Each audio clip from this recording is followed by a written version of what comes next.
నాకు ఇంకేం కోరికలు లేవు. నన్ను ఇబ్బంది పెట్టినోని, నన్ను జైలు పెట్టినోని ఖచ్చితంగా జైలు నుంచి బయటకు వచ్చిన రోజు ఒక మాట చెప్పిన, తొడగొట్టి చెప్పిన, నేను పడగొడతా, పడగొట్టే వరకు కళ్ళు ముయ్యను అని చెప్పి పడగొట్టి చూపించిన. ఇవాళ మీ అందరికీ నా విజ్ఞప్తి ఒక్కటే, 10 ఏళ్ళు ఆశీర్వదించండి.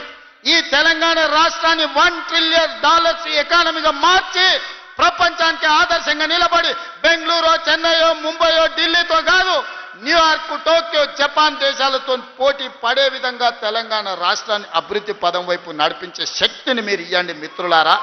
మీరిచ్చే శక్తితోని మూసీ నది ప్రక్షాళన చేస్తా, రీజనల్ రింగ్ రోడ్డు నిర్మిస్తా, భారత్ ఫ్యూచర్ సిటీని ప్రపంచానికి ఒక గొప్ప నగరంగా అందిస్తా.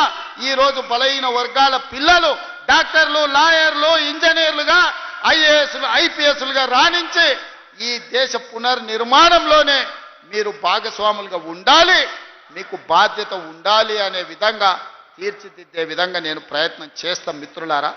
అందుకే ఇవాళ మిమ్మల్ని అందరిని అడగదలుచుకున్నాం. లక్ష్మీ నరసింహస్వామి కాళ్ళ దగ్గర ఈరోజు మనందరం కూర్చున్నాం. ఆ స్వామి సాక్షిగా అభివృద్ధి చేసే శక్తిని ఇవ్వండి. ఈ తెలంగాణ రాష్ట్రాన్ని, ఆగమైన తెలంగాణను మనం పునర్నిర్మించుకుందాం. ఇవాళ ఒక్క నోటీస్ ఇస్తేనే ఆయన ఆగమాగం అవుతున్నాడు. నెలల కొద్ది జైళ్ళల్లో గడిపిన మేమేమనుకోవాలి? నువ్వు దేవుడువా? నువ్వు మనిషివే కదా. ఆనాడు ప్రధానమంత్రిగా పనిచేసిన పివి నరసింహారావు ఒక సెషన్స్ మేజిస్ట్రేట్ ముందర పోయి చేతులు కట్టుకొని నిలబడ్డాడు కోర్టు నోటీస్ ఇస్తే. మీకెందుకయ్యా అంత బలుపు? మీరు చేసిన తప్పులకి ఇవాళ కమిషన్ నోటీస్ ఇచ్చింది. జవాబు చెప్పాల్సింది పోయి ఎదురుదాడి మా మీద చేస్తున్నారు.